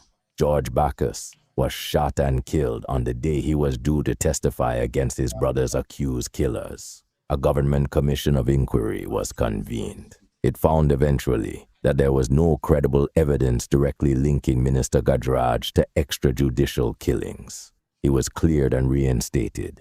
Then under international pressure, including a formal U.S. State Department protest that said significant questions remain unanswered regarding his involvement in serious criminal activities, he resigned and was appointed Guyana's High Commissioner to India.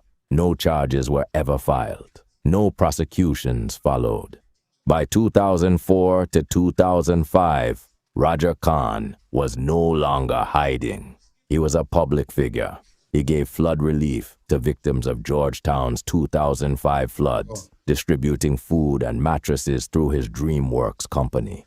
His housing developments were real functional neighborhoods. He had become, in the minds of some, a community benefactor. Meanwhile, according to U.S. diplomatic cables, he was negotiating to purchase a 200-square-mile cattle ranch in the southern Rupununi region of Guyana's interior, a ranch with a large airstrip, reportedly acting on behalf of Colombian or Panamanian narco interests. He owned Cow Island on the Essequibo River, 136,000 acres of timber concession, an ocean-going wharf, an airstrip, and access to Guyana's interior bush roads. He had been granted a state forestry permit for a vast tract of interior land. All of them when giving this man. The government mad. I don't know what the Guyana in Jack Dio head or in the party head at the time, then PPP head at the time. Then me know like them man does when going berserk. Cause for know them man get he and all of this going on, and then giving he all of this access for build big air strip, for let drugs come in and all these things. What kind of ass wrong with these people them? It's really what Guyana really torn to. Yeah, Dion. Yeah, bro. Why you say the people mad? The people are mad, bro. It's just Guyanese are stupid people. You understand? Guyana get a set of stupid Guyanese, bro. You understand? The man is mad for Seda. The man know we say. I told you already, bro. Once you're affiliated with the PPP, the drugs running like red. You understand? What? Look when it was Granger time. You never hear all them drugs running. Every time the PPP take over, bro, drugs running red. And yo, the US ambassador and them is seeing this thing, bro. Huh? This is why we got called on this lady enough. Because she says she enjoying Guyana, bro. You understand? This is why we got called on steady. Every little thing we got called on her because she need to say something. You get me? And I tell you already, once you affiliate to his friend, family, and favorite, and can't say you buy the parcel, he just tell you they get 2 more F, but we left them 2 more F for later. Later. Through a company called Aurelius Inc. He was financing 4 separate housing developments simultaneously, without a single bank loan. He surrounds himself with a coterie of former police tactical squad members for security. He regularly travels to Suriname and Trinidad. His Colombian associates have scolded him for his indiscretion and advised him to stay out of the spotlight. That was the U.S. ambassador's summary of Roger Cant.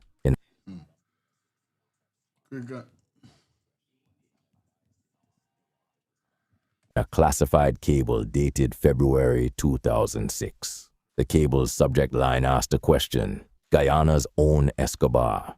The ambassador's conclusion was unambiguous. Multiple sources have expressed fears to the ambassador that not only has Cant penetrated almost every level of Guyanese government and society, but that he will exert ever greater influence over the political scene. Yeah. Yeah, good night, good night. Good night to everybody. Good night to all the listeners. Yeah, man. Yeah, I just want to put in my 2 cents real quick. You know, I hear the brother saying that, man, the U.S. is seeing these things. I want this brother understand, he's a U.S. citizen, and a man been around America for a long time, like not for the bread and the money line. Let me tell you what's going on. As long as you toe the line, you could model from Harry Paul to John Tom to who you want. You could do what you want in your country. Once you pay your dues, so, like when we president went up there and he come up, you think the president come up for the other day. It's to take orders, to come and kiss the ring. Once you pay your dues, you do what you want. And that is why the man is moved with empathy. The man don't care because the man know once they pay their dues, you could opposition could talk what they want. This body could talk what they want. Nothing is changing. The only change we've got is if the people sacrifice and come to the streets and say we had enough was enough and the world get to see what's going on. When there's only time to think. Otherwise, you could talk from now till tomorrow. Once a man paying the Jews and a man giving the Americans what they want, the enough money from what they want, but the Americans say jump and they say yes or how high, they don't have a problem with what you do to you people. So you think the Americans see it? If me, you could see.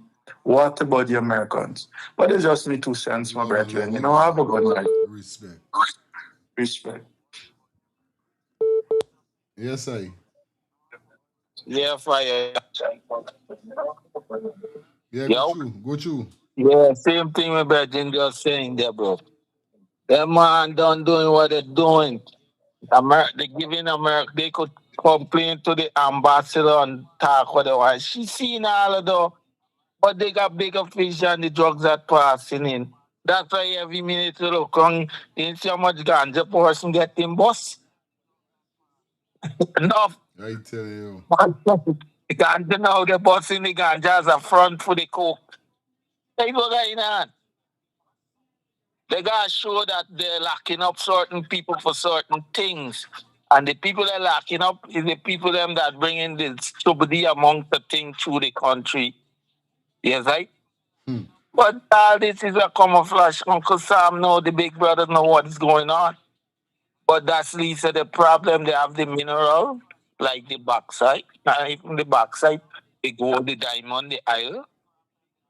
Yes, right? And all these other things like the timber, like the great timber from Guyana, what they call purple art, that's still very expensive in America. So all these are things that they are interested in. You see? Those are where the money come from more for the government. And something that could constantly go on for how long, for a lifetime or whatever. I there listening. Most respected commentators believe that Guyana has already become, or is well on the way to being, a narco state. If Guyana is a narco state, then Cant is its leader. U.S. Ambassador Roland Bullen, Classified Embassy Report, February 2006. The cable also detailed connections the DEA had found between Cant and Desi Bouterse. At that point, the leader of the main opposition party in neighboring Suriname, and a man who had previously been convicted in absentia by a Dutch court for drug trafficking. The two men had reportedly met multiple times to discuss cocaine smuggling and had discussed plots to murder Suriname's Minister of Justice and the country's Attorney General. DEA satellite phone records later confirmed that Yes. There's a hot topic tonight, you know. A hot topic. This topic got carry on because it can't done so. Because watch, you see all this Raja Khan thing. Don't take Mr. Opposition Leader simple, you know. He guns them. He know nothing but enough lives, you know. This is why I just bring vengeance again. See when you see a reason, because I know enough secret we know about. Yes, I. Yeah, man. His father wasn't on. His father in Mall. Mr. Shell is simple. Yeah, man. Shell is simple. Daddy Shell is simple, and he come and inherit Daddy Shell thing. But that's how it is, because once you carry the name body and your bloodline, that's how it is. Because if my father is the president and my father dead and the one put me in the presidency, that's how it is. So he responsible for your father doing. Because he carrying the father name and he carrying the father business. He's the head of the business now. Because that he old now, he take over now from his father pretty much. Okay. He and his sister them running that the business because it's like the Trump. Yes, right? It's Donald Trump's sons running the business, you know. It's them as the banner, you know. He just making the way for them to go through, you know. Yes, right? By obstructing Congress and all the other peoples, them. Yes, right? And they're making the own law and using the executive power for do things. So, man, I know nothing, but he got enough secret. He know enough missing people there right now. We could get them people family closures. For the loved ones who are now they can't recover. Got the shell guns kill enough black people in there and about me fighting for talk. Y'all don't get me started, man. I mean fighting for talk. There's enough black people lives.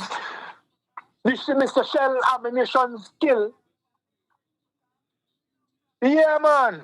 Me fighting for talk, y'all come for me. I listening. Great thing.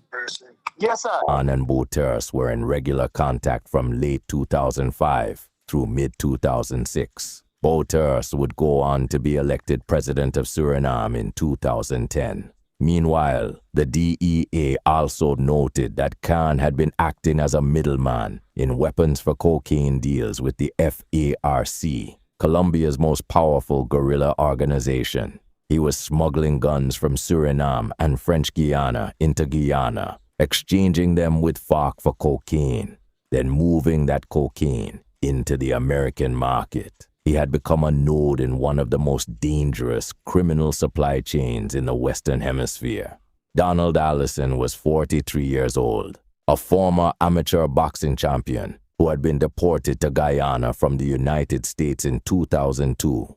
After his return, he had thrown himself into rebuilding the Ricola boxing gym in Agricola, coaching young men, keeping the gym alive almost single-handedly. On the evening of September 8, 2005, Allison was sitting outside the gym with a female student when a dark-colored vehicle pulled up and opened fire with machine guns. Allison was hit in the head and upper body. He was clearly the intended target. He died at the scene. A U.S. informant named Selwyn Vaughn would later testify in federal court that Donald Allison had been providing guns to the Buxton Gang, the criminal network headed by the prison escapees. He had facilitated safe passage of weapons. According to Vaughn, this was why Roger Khan ordered his death. Ronald Waddell was 57 years old, a former journalist who had built a daily television program called Taking Care of Business. He was outspoken, politically aligned against the PPP government, and deeply critical of what he described as the state's ethnic hostility toward Afro-Guyanese communities. He had spent months chronicling what he believed were state-connected extrajudicial killings. On the evening of January 30th, 2006, Waddell drove home to his seaside residence in Sobraonville.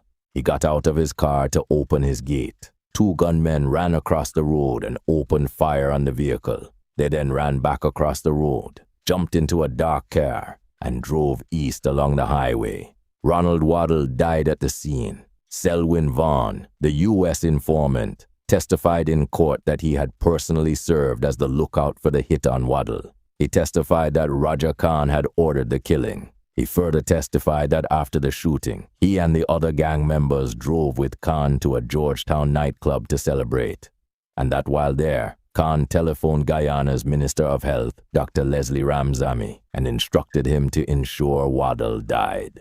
This testimony was heard in U.S. federal court in New York. It has never been heard in a Guyanese court. Ronald Waddell's murder has never resulted in a conviction. No inquest has ever been held. The families of Donald Allison and Ronald Waddell are still waiting for justice. By early 2006, the security situation in Guyana had deteriorated even further. The theft of 33 AK-47 assault rifles from the Guyana Defense Forces armory at Camp Ayangana, a theft investigators would later connect to Roger Khan, had alarmed international partners. The FBI was brought in to assist with the investigation. The U.S. State Department's annual narcotics report publicly named Khan as a drug lord for the first time. In March 2006, the Joint Services launched Operation Centipede, a coordinated series of raids on properties connected to Cant. The searches uncovered the scale of his property holdings: 4 housing schemes, a timber operation, an island, multiple nightclubs. The numbers were staggering for a man with no legitimate income stream, large enough to explain them. The Guyanese government, under mounting international pressure, issued an arrest warrant for Khan. His response was extraordinary in its brazenness. On May 12, 2006, Roger Khan took out a full-page advertisement in Guyana's private newspapers. During the crime spree in 2002, I worked closely with the crime-fighting sections of the Guyana police force and provided them with assistance and information at my own expense. My participation was instrumental in curbing crime during this period. He was not hiding. He was not running. He was declaring in print that he had been the government's weapon. It was a message: if you come for me, I take you down with me.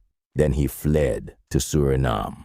On June 15th, 2006, Suriname police conducted a drug operation in Paramaribo. They arrested 4 men. One was Roger Khan. With him were 3 bodyguards: Sean Belfield, Paul Rodriguez, and Lloyd Roberts. The operation seized more than 200 kilograms of cocaine. It was the largest cocaine haul in Suriname that year. What happened next was a diplomatic chess match. The Guyanese government, the same government that had protected Khan for years, sent word to Suriname that it had, at that time, no interest in seeking his return. Suriname's Minister of Justice, Chan Santoki, had other ideas. He ordered that Khan be flown not to the Guyanese border, as deportation protocol required, but to Trinidad. This decision sparked immediate protest from Bouterse's political party in the Surinamese parliament.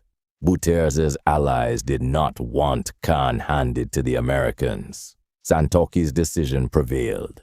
Khan arrived at Trinidad's Piarco International Airport. Trinidadian immigration refused to let him land. Within hours, U.S. federal marshals took custody of Roger Khan. Less than 24 hours after his arrest in Paramaribo, he was arraigned at Brooklyn Federal Court in New York City on charges of conspiring to import cocaine. The man who had walked free in Guyana for a decade had finally run out of exits. In the courtroom of Judge Dora Irizarry, the full weight of Roger Khan's criminal empire was laid out for the first time. The indictment was an 18-count document covering drug distribution, drug importation, conspiracy, and possession of cocaine. All of it connected to a 5-year operation from January 2001 to March 2006 that had used Guyana as a transshipment hub and the Eastern District of New York as a primary distribution market. Then it got worse. Khan's defense attorney, Robert Simmels, was arrested and charged separately with conspiracy to obstruct justice. Simmels had allegedly used a government informant, Selwyn Vaughn, to try to locate and intimidate and potentially eliminate witnesses who would testify against his own client. Simmels was convicted. He was sentenced to 14 years in prison. The witness tampering charge against Khan was therefore supported by his own lawyer's conduct. Note, Robert Simmels had previously represented convicted drug trafficker Kenneth McGriff and American mobster Henry Hill, the Goodfellas figure. His 14-year sentence made him one of the most severely punished defense attorneys in U.S. federal court history. Judge Irizarry ordered an anonymous jury. The court had determined that the threat to jurors was real. In March 2009, 3 years after his arrest, Roger Khan entered a plea bargain. He pleaded guilty to conspiracy to import cocaine, witness tampering, and a firearms charge rooted in his 1993 Vermont conviction. In exchange, prosecutors agreed to a sentence of 15 years. The judge was not obligated to accept it. She took time. She noted that Khan's sentencing guidelines called for life imprisonment. She noted what prosecutors had put before her, that the Phantom Squad associated with Khan was responsible for, in the words of the court, at least 200 extrajudicial killings from 2002 to 2006 in Guyana. She noted his leadership of a violent criminal organization. She noted his willingness to tamper with the judicial process itself. Then she explained why she accepted the deal. The evidence of most serious crimes, the murders, the death squads, had been committed in Guyana. Obtaining depositions from Guyana was an unexplored area. Witnesses faced credibility challenges. Other cooperating witnesses, fearing retaliation, might have withdrawn. Prosecuting Khan on the full range of his crimes would have been laborious, expensive, and uncertain. Yeah, mommy. Hi, you know Club Avalanche with the dep on Sherry Street? Yep. Yeah, man. That was he did own it. Yeah, he did own couple when young girls going there in the night. Hey! You started buys to go and bring them. It ain't easy. Yes, club I used to sell on the Tiwalen time when they had Club Avalanche on Sherry Street there. I'm telling you. Yeah. Good, He did own the, yeah. In October 2009, Judge Irizarry sentenced Roger Khan to 40 years, 15 for cocaine trafficking, 15 for witness tampering, and 10 for the Vermont gun charge, all to run concurrently. With 3 years of time served, he would be eligible for release before his 50th birthday. Khan admitted to trafficking over 150 kilograms of cocaine. Phantom Squad linked to 200-plus killings. No murder charges were ever filed. After serving just over 10 years in U.S. federal detention, Shahid Roger Khan was deported to Guyana on September 21st, 2019. He arrived on an American Airlines flight from Miami. He was 47 years old. The police presence at the airport that night was extraordinary. Uniformed officers, plainclothes detectives, SWAT. Khan was taken out through a side entrance in a heavily tinted white pickup. He was not processed through the regular arrivals hall. He was taken directly to the Criminal Investigation Department at Eve Leary. Police held him for 72 hours and questioned him on 2 murders: the killing of political activist Ronald Waddell and boxing coach Donald Allison.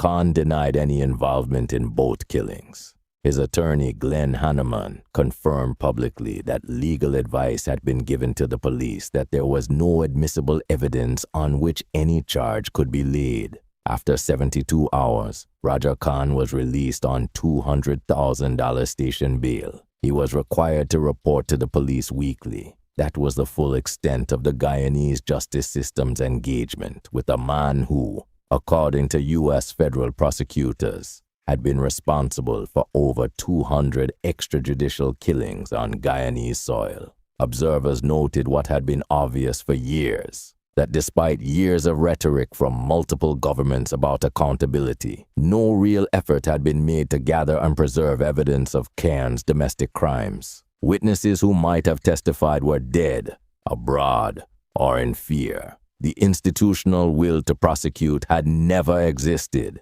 The men who had protected Cant, Gajraj, Luncheon, and others had never been charged with anything. Meanwhile, the wider family enterprise had fractured. In June 2016,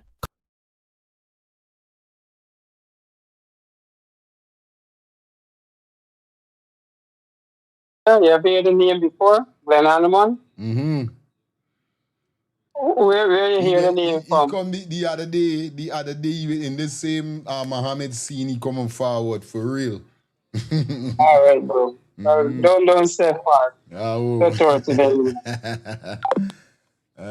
We soon finish out here, man.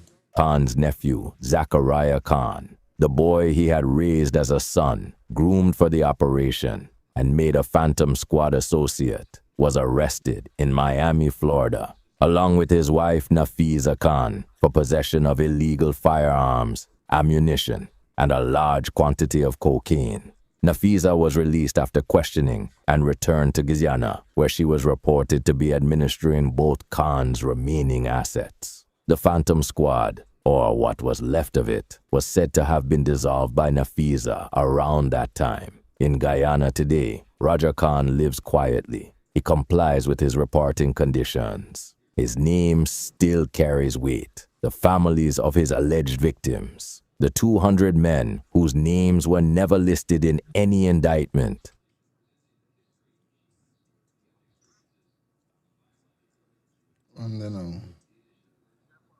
The families of Waddell and Alice. All right, hold on. Yes, I go through. Yes, sir. So you really think now when the police them drive you out from the side gate from the airport and they carry you to Eve Larry, you really think they really carry you there for question he about them two man? They went to lay down the orders from the big boss. Oh. Well, you come back in the country right now, buddy, you gotta go on the radar. Say it up. You know? So, me think they just carry down this for just questioning about them two, man. There's my Rasta brethren what he telling about Waddle. Okay. And it's two policemen that said from Eve Larry was the ban of them what does out Waddle. It's not no it's this policeman killing. Yeah. Working for the Phantom at that time. Yeah, man. Take that man outside. Take that man outside. Can you imagine? Yeah? And you come back and 72 hours you walking free. Yeah? But you see, he ain't get for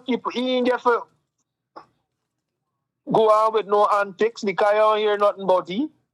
So you really did get orders to go on the radar. Because he did went on the radar. Because you don't hear nothing about he. Me hear nothing about he. You hear anything about he after? Except for the little brawl when he get beat up and the man take away his girl, mommy take away his girl and I'm telling you, his mommy baby mother is his girl. I tell you. I tell you. Opposition leader. Yeah, man. I'm listening. Good. I was going to say 40, I say 39. Yo, you make a joke. It's sad. The community that lived through the Phantom years have received nothing. No truth commission, no inquiry, no prosecutions. Nothing. The questions that remain. Raja Khan is still alive. He is in his early 50s. He walks free in the country his death squad helped shape. The questions this story raises are not abstract. They are about real people and real power. Who exactly, in the Jagdeo administration, authorized the purchase of phone intercept equipment and delivered it to a convicted drug trafficker? Who ordered Khan's surveillance equipment to be returned to him after the 2002 Good Hope arrest? Who gave the order that, when Khan fled to Suriname, Guyana had no interest in his return? These questions have never been answered under oath in a Guyanese court. The racial dimension of this story is also not incidental. The Phantom Squad's victims were overwhelmingly Afro-Guyanese. They were mostly young men. Many had criminal records, but criminal records are not death sentences. And the men who ordered their deaths have never been held accountable by the state. The Inter-American Commission on Human Rights has received cases. Activist organizations have documented the killings. President Granger, when he held office, described the period as Guyana's darkest hour, and still no prosecutions. Shahid Raja Khan is, by any measure, one of the most consequential criminals the Caribbean has ever produced. Not because he was the most violent. He was not a man who personally committed murders in the streets, but because he achieved something rare, the capture of a state. He bent a government to protect him. He used that protection to build a drug empire, an armored death squad. He walked away from it with a 15-year deal in a foreign court, served 10 years, and came home. That is the story of Raja Khan, and of what happens when the men who are supposed to protect a country decide that one useful criminal is worth more than the law. That's the full story of Shahid Raja Khan, the drug lord who owned a government, the man the U.S. ambassador called Guyana's Escobar, and the man Guyana's justice system has never truly confronted. If this story moved you, unsettled you, or made you... Telling you. Yeah, man, he take 2 calls and we out, or 1 call, because you ready for sleep. Yeah, Dion. Yeah, bro. With all what you hear about Shahid and Shahid and Shahid, who was the president at that time, my brother? Huh? You know who was the president at that time, my brother? Who? The boss himself, bro. CEO, bro. CEO was the president at that time, bro. You understand? So the man know we doing everything, and that's what I tell you, bro. You just gotta line yourself, friends, family, and favorite, and the 2F, and you good to go, my brother. Bless him.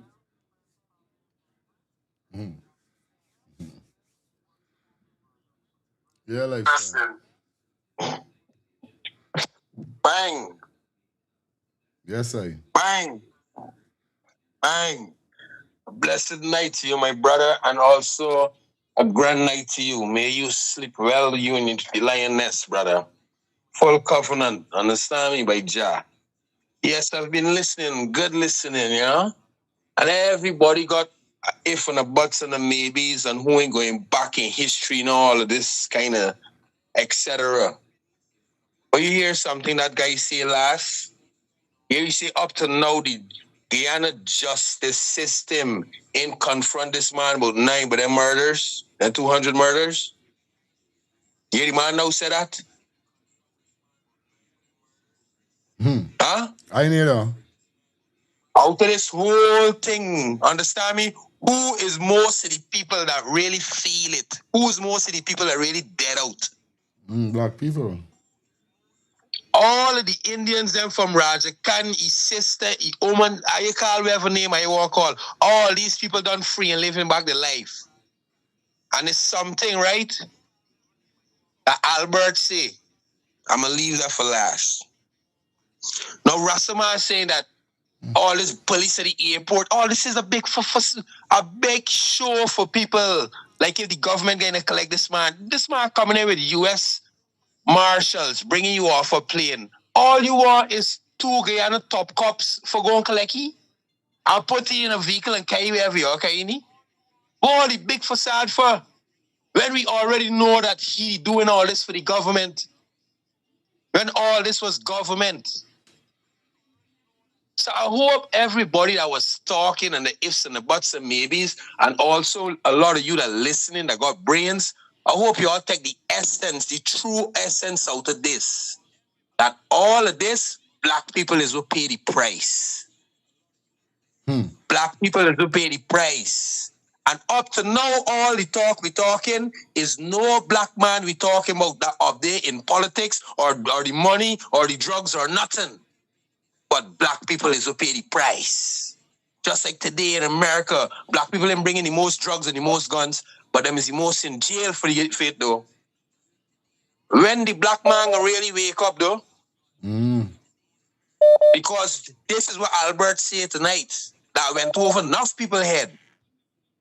As much as Jack Dio and Infernali is two different religion, they stand for the same race. And that is the big fundamental thing that black people especially missing in. One of the niggers missing in that, you know. It's y'all one of the niggers that's be jumping up for all set of religion. Y'all races will come first. Because all of y'all that they in, whether it's the Jew, the Pentecostan, call whatever name, y'all is the bottom of the pack. Y'all is the bottom of the pack. All y'all as Muslims in Guyana. Y'all is the bottom of the pack. The real Muslims is who running there. The Indians is who running the churches. Is who running the mosques. One is just followers. From since slavery, one is just followers. That's why we say religion is division. If race is what come first, and if black people can't see the race first, them is the biggest thing we can lose. Because when it comes to every other race, don't care what religion they're serving, the race come first. So as much as he was working for the government and thing, how much snitching happened? How much snitching really go down? Because we ain't really seen it happening fundamentally. We ain't seeing nothing, nobody paying no consequences. All me and you with knowledge, and a lot of people know that a lot of black brothers die out. Why you feel we can't rebel like how we used to rebel in the 70s and the 80s and the 90s? Because Jaggio focus on killing out the black people that's rebel. It's common sense. Enough of these stiff-necked fools ain't seen it. All the nonsense story y'all talking and y'all ain't taking the real essence out of this, sir. Y'all as black people can suffer, you know. And y'all cheering and cheering, you know. Y'all can't see we race getting wiped out, and it getting wiped out simple. This whole scene with Roger Cant, the most people that pay the consequences is black people. All right, my brother. Love you, bro. You have a blessed night, my brother. Yeah, man. Bang! Yo. You don't know what's going on. It's the time. We got to take we leave, guys. You don't know it goes right. It was a pleasure being here with you guys. You don't know that was the final call. Like I told you guys, you're going to take one call and then bounce. So, don't know with the back easy tomorrow. Don't watch nothing. Won't get for call after. Don't know respect and manners. Better ready for touchy bed and catch some rest. You know what I mean? Don't know back at it again tomorrow. So, stay safe. Stay blessed. I want to say thanks to everybody who dropped the donation, those persons who dropped their comment. Shout out to Calvin on Facebook and Chase. Big up everybody in the chat on me. I mightn't call your name tonight, but yeah, I don't know. And shout out to all the new subscribers. Like we said, we're 100 away from 23,000 subscribers. So we're going up, and we're going up with the help of God. You know what I mean? Yeah, straight up. So stay blessed, stay safe. See y'all tomorrow. You don't know the thing already, all right? Yeah, man. Yeah, man. We out. See you, don't bother without. Shine Bright Promotions present Hype Over Fashion. Hype Over Fashion. Fire Feelings. Birthday Celebration. Thick man, badam, bumbo, clad rich. Spring Color Sexy Edition. Hype Over Fashion. Saturday, May 30th, 2026 at 440 S. Charlton Road, Stone Mountain, Georgia. Music by Fire Impact International, Alliance Family, DJ Rez, and Niggas British. Hype Over Fashion. Fire Feelings. Birthday Celebration. Spring Color Sexy Edition. On Saturday, May 30th. Doors open from 10 p.m. This event is sponsored by Shine Bright Promotions. Let's talk to things TV, FF5's Radio, and Eventually Consultancy. Just fuck a girl from Brooklyn. Stush thing.